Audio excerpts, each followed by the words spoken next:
안녕하세요. HLB가 최근에 이렇게 양봉이 나오고 그 다음에 분봉상으로 이렇게 콕콕 찌르는 이런 움직임들이랑 외국인 투자자들이 순매수 이걸 보면서 다들 이제 눈치채셨겠지만은 HLB 공매도 상환이 거의 확실시되는 분위기입니다. 그래서 이제 6시가 지났기 때문에 4월 2일자 잔고 수량도 나왔는데요. 보시면은 아시겠지만 여기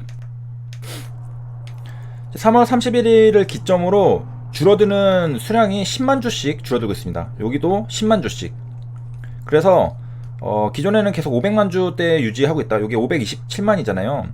이게 500만 주까지 주는데 한 열흘 정도가 걸렸어요. 그런데 지금 이제 이게 20만 주 주는데 열흘 정도 걸렸다는 거죠. 근데 여기서부터 이제 10만 주씩 주는데 하루에 10만 주씩 줄고 있습니다.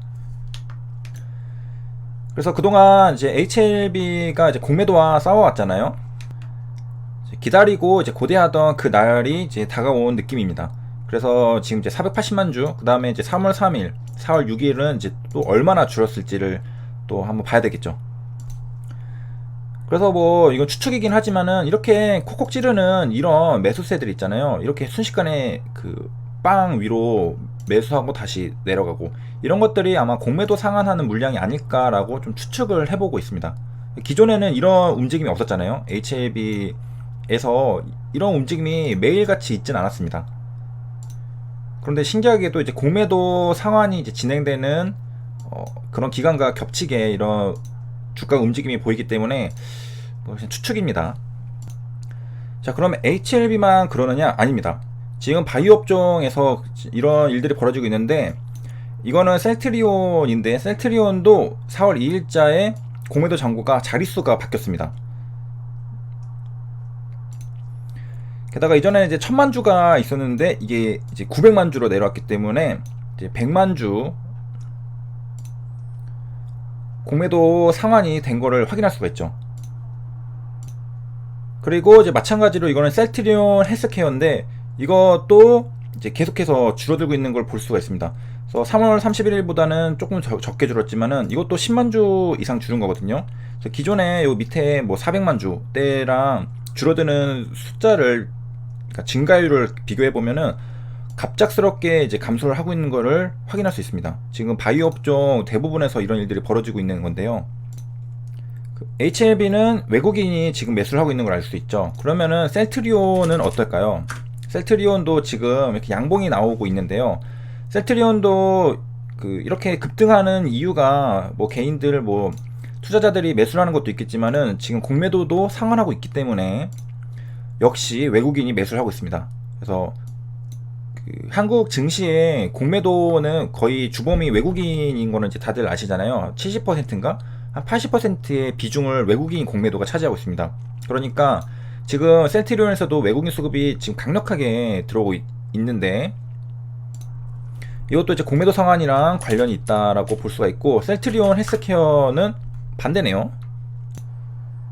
그래서 뭐 예외가 있을 수 있다. 그리고 셀트리온 헬스케어는 공부가 안 되어 있는 상태이기 때문에 수급을 알 수는 없지만 HLB는 외국인 공매도가 주범이라는 것은 이전 기사들에서 많이 나와 있습니다. 그래서 여기 보면은 요거는 HLB 얘기거든요. 그래서 0.5% 이상 대량 공매도와 매매 주체 가운데 뭐 골드만삭스 등 글로벌 IB가 다수 포함되어 있는 것으로 나타나 있다. 그래서 HLB는 여기 이제 외국계 증권사들에서 대량 공매도했다.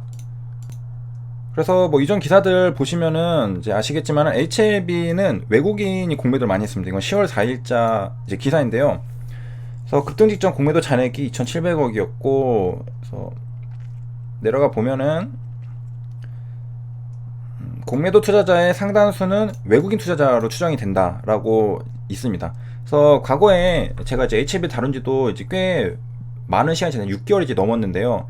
이제 이 당시에 이제 외국인 투자자가 공매도의 주범이라는 것들이 한때 이제 급등할 때 어느 시점에 나왔냐면은 HLB가 나왔던 시점이 이렇게 상승하고 있을 때 누가 공매도 쳤느냐라는 것들을 분석했을 때 외국인 투자자가 많았습니다.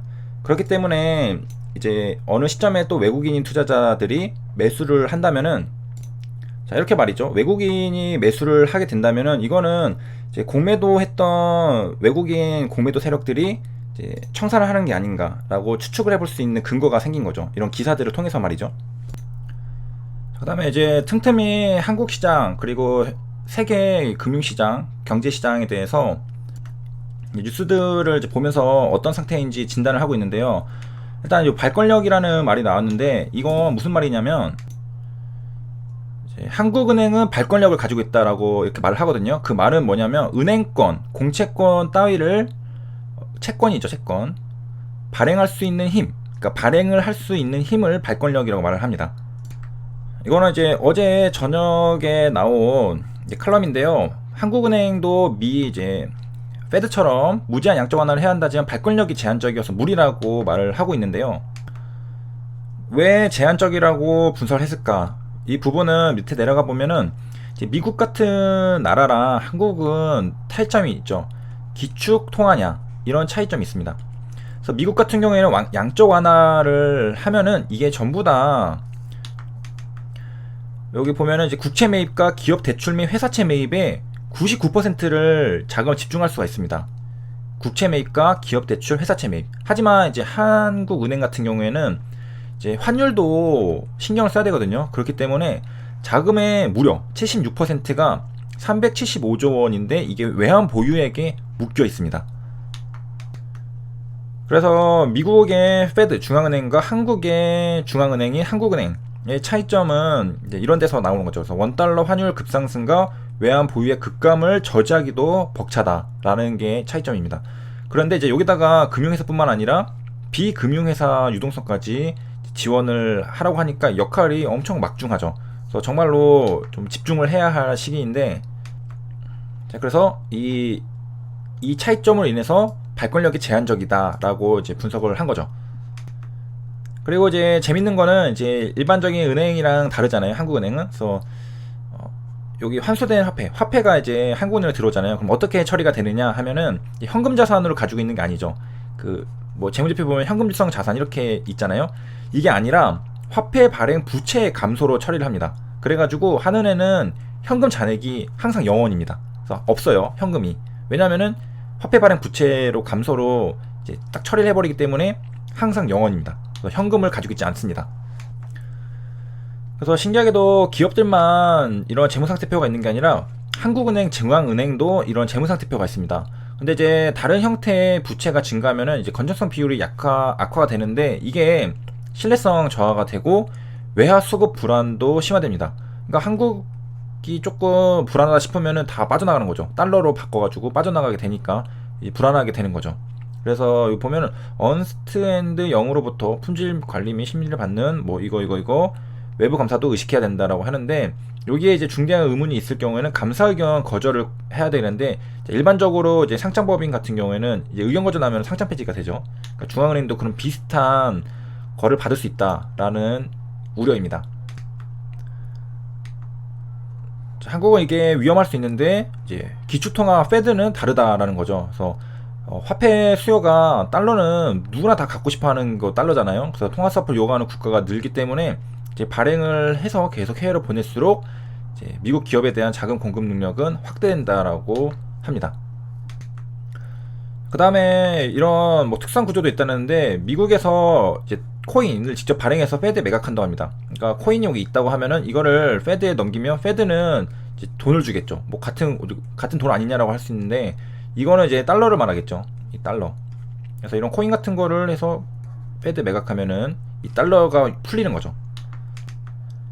그 다음에 이제 페드는 출범 당시 금융회사로부터 받은 39조 원이 있다고 합니다. 그리고 추가 증자도 가능한데 한은은 무자본 특수법인이라서 납입 자본이 없다고 합니다. 그래서 그 음모론 같은 얘기 보면은 페드에 이 39조 출자한 회사들, 이 얘네들 위에 뭐죠, 일루미나티인가, 그 다음에 그런 애들이 있다, 막 그런 얘기들이 이제 음모론 같이 있잖아요. 페드는 사기업이다. 검색해보시면 이런 얘기들 많이 나오는데 재밌습니다.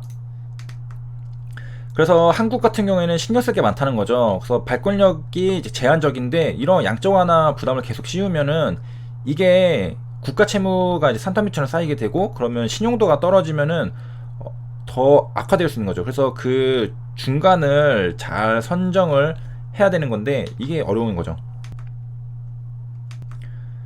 그래서 이제 여기서 마지막 이제 결론 부분은 이제 그렇기 때문에 이제 제한적이기 때문에 그냥 무작정 돈을 푸는 게 만사 오케이가 아니기 때문에 이제 산업은행 등을 통해서, 또 이거는 쌍용차랑도 관련이 있죠. 지금 돈을 투입할 때는 이제 기존 주주의 책임을 엄정히 물어 이제 부실에 따른 무상감자를 먼저 대폭 실시한 다음에 이제 하라는 거죠. 그러니까 이 발권력이 제한적이기 때문에 할 수 있는 다른 것들을 다 한 다음에, 왜냐하면 신용도가 떨어지거든요. 다 한 다음에 하라, 그런 의미 같습니다. 그래서 시청해주셔서 감사합니다.